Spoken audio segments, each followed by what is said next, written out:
ഇത് ഞങ്ങൾ മൂകാംബിക ദേവി ക്ഷേത്രത്തിൽ ദർശനം നടത്തിയപ്പോഴത്തെ ഒരു വീഡിയോ ആണ്. ഇതാണ് ദേവിയുടെ തിരുസന്നിധി. കൊല്ലൂരിൽ സ്ഥിതി ചെയ്യുന്ന മൂകാംബിക ക്ഷേത്രമാണിത്. ശങ്കരാചാര്യർ കേരളത്തിലൊരു ക്ഷേത്രം വേണമെന്ന് പറഞ്ഞ് ഭഗവതീനെ തപസ് ചെയ്ത് പ്രീതിപ്പെടുത്തി, അങ്ങനെ ഭഗവതി പ്രത്യക്ഷപ്പെട്ട് അങ്ങനെ കേരളത്തിലേക്ക് കൊണ്ടുപോകുന്നതിൻ്റെ ഇടയ്ക്ക് ഞാൻ വരാൻ കൂടെ, പക്ഷെ തിരിഞ്ഞു നോക്കരുത് എന്നുള്ള ഒരു നിബന്ധനയിൽ കൂടെ ദേവി ശങ്കരാചാര്യരുടെ കൂടെ നടക്കുകയും, പക്ഷേ ഇടയിൽ ദേവിയുടെ പാദസരത്തിൻ്റെ ശബ്ദം നിലച്ചപ്പോൾ ശങ്കരാചാര്യർ തിരിഞ്ഞു നോക്കുകയും ദേവി അവിടെ ആ തിരിഞ്ഞു നോക്കിയ സ്ഥലത്ത് തന്നെ ഇരിക്കുകയും ചെയ്തു. ആ ഇരുന്ന സ്ഥലമാണ് കൊല്ലൂർ മൂകാംബിക ക്ഷേത്രം. അപ്പോൾ അവിടുത്തെ ചില ആചാരങ്ങളും ഇതൊക്കെയാണ് ഈ വീഡിയോയിൽ കാണിക്കുന്നത്. ഇപ്പോൾ ഭഗവതീനെ ശീവേലി സമയത്തെ പ്രദക്ഷിണമാണ്. അപ്പോൾ അതിന് ഭഗവതീനെ തേരിൽ കയറ്റി സാരിയും ഇതൊക്കെ ഉടുപ്പിച്ച് അങ്ങനെ ആ തേരിൽ ഇരുത്തി പ്രദക്ഷിണം ചെയ്യും.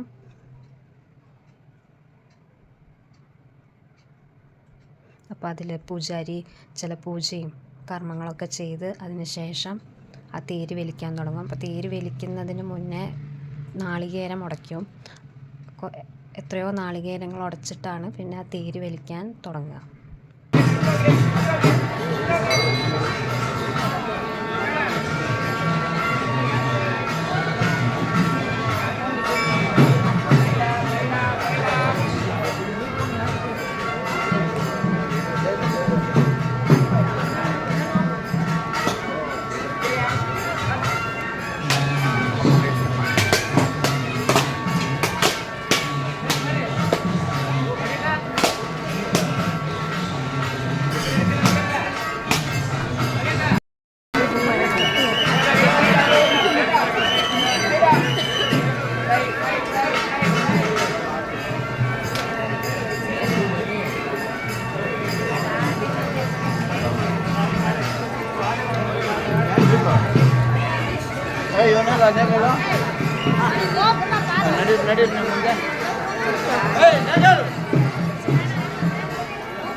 അപ്പോൾ ശീവേലി സമയത്തെ പ്രദക്ഷിണവും ആചാരങ്ങളൊക്കെ കഴിഞ്ഞു.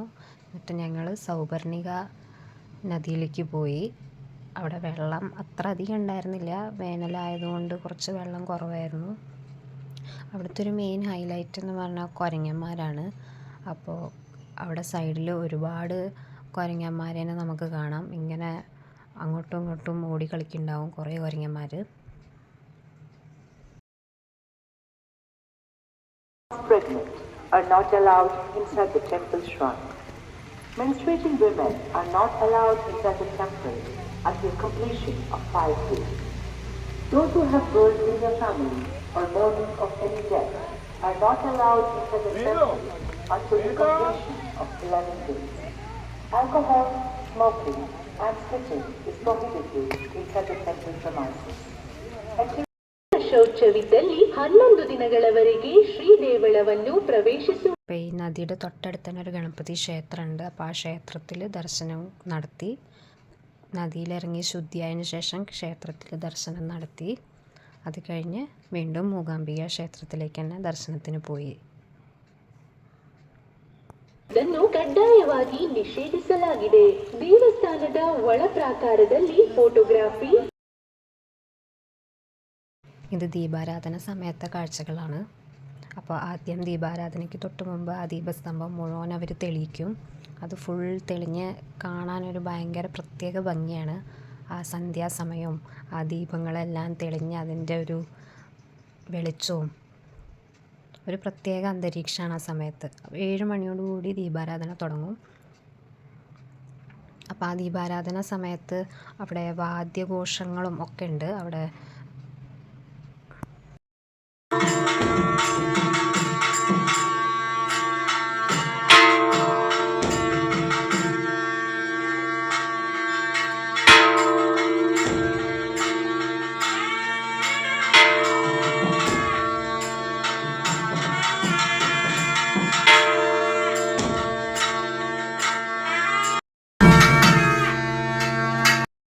ഞങ്ങൾ ദീപാരാധനയുടെ മുന്നേ ഉള്ളിൽ കിടന്ന് തൊഴുത് പുറത്ത് വന്നിരുന്നു. അപ്പോൾ ദീപാരാധന സമയത്ത് പുറത്ത് നിന്ന് തൊഴുതു.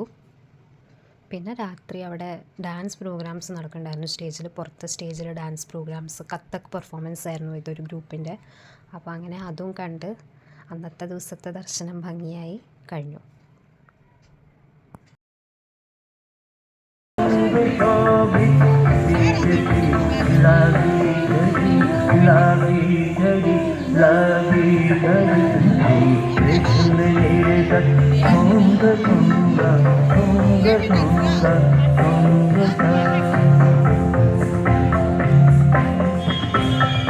大虫子从一个点点滴水中了，大虫子从一个点点滴水中，哒哒，嘿哒嘿。